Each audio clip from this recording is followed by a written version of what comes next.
petit 4, Virgile, s'il te plaît. C'est ce que je fais le mieux.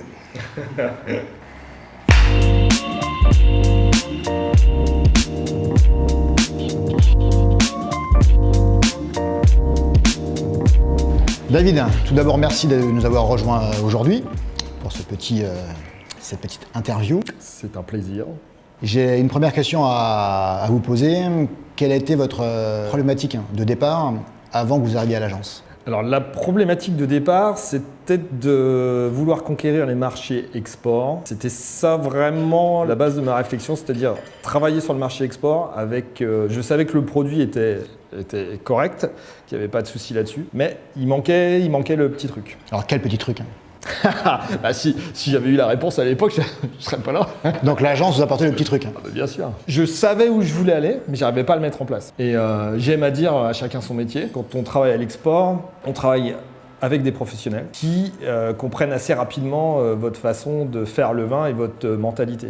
On retrouve très très rarement en France. Et je vous avoue que je m'éclate beaucoup plus sur l'export, en tout cas, que sur la France. David, quelle image aviez-vous de l'agence avant de nous rencontrer ? J'avais pas beaucoup d'informations sur Sidéo. J'en avais par le biais d'un de mes collègues viticulteurs qui avait bossé un petit peu avec vous. C'est surtout lors de notre rencontre au Vitivini, je crois, ou quelque chose comme ça. Certainement, oui. Quelles étaient les étapes importantes de ce branding ?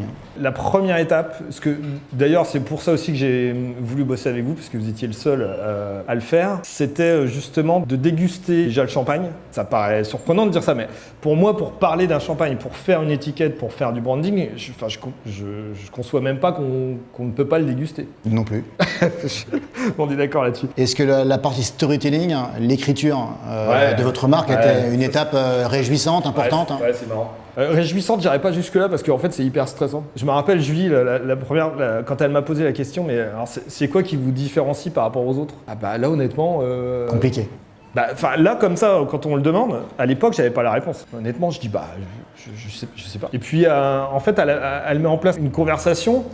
Et sans se rendre compte, on donne certains éléments. Et quand on travaille donc sur l'éveilleur de sens, les madeleines de Proust, etc., finalement, on était en plein dedans, quoi. Et c'est pour ça aussi que j'apprécie ma marque, c'est que on n'a rien inventé, quoi. Et c'est pour ça que c'est facile à parler de mon champagne.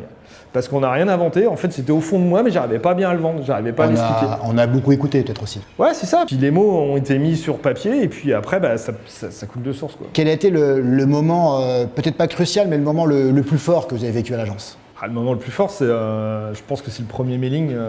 Honnêtement, je me rappelle quand j'ai appuyé sur le bouton que le mail est parti, je m'en rappelle. Hein. Et alors ? Ah bah, j'ai eu des bons retours. La preuve, je suis là. Non, c'est vrai que c'était stressant parce qu'en plus là, au niveau marketing, là, il n'y avait pas de continuité en revanche.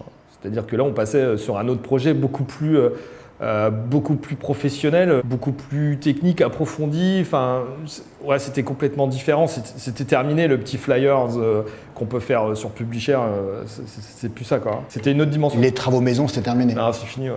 Et le retour de vos clients, alors ? Ça s'est très bien passé. On en a perdu quelques-uns, mais à la limite, c'est sûrement ceux-là que je voulais perdre. Puis c'est naturel aussi de perdre des clients. Oui, c'est bien sûr. Ça fait partie du process. D'ailleurs, j'avais du mal à le croire. Sur les ventes de Noël, on peut pas dire que j'ai eu une différence, quoi. Et les retours sur votre nouvelle image, hein. Les premiers marchés export, quand ils ont commencé à arriver, c'est quasiment eux qui m'expliquaient un petit peu la façon dont ils ont pu percevoir mon champagne. Je reviens à votre problématique, hein, l'export. Vous cherchiez à développer, à conquérir de nouveaux pays. Est-ce qu'on peut dire aujourd'hui que l'objectif est atteint en termes de conquête ? Ouais. Ouais, je suis un homme heureux, là, honnêtement. Je peux pas dire plus. Honnêtement, non, je suis super content. J'étais à 5% il y a 4 ans. Là, je regarde mes chiffres, mais ça change de mois en mois, donc je suis à plus de 50%. Donc il est atteint l'objectif, là. Ah bah, il est largement atteint, quoi. Enfin, quoique, on en a déjà parlé. J'avais dit le but, c'est pas de faire 100%, mais je me dis pourquoi pas finalement, alors que je disais pas ça il y a 3 ans.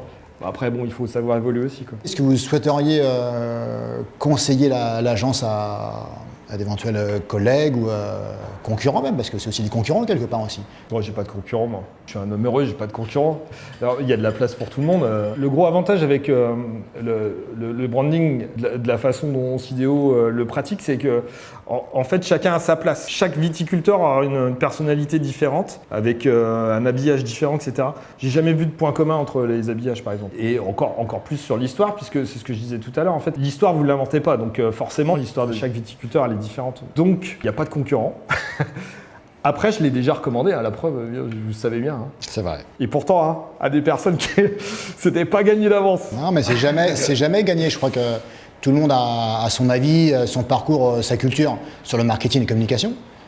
Et aujourd'hui, il faut juste avoir envie de découvrir et puis peut-être un jour passer le pas au pas. Si vous aviez un mot pour définir l'agence. À l'écoute.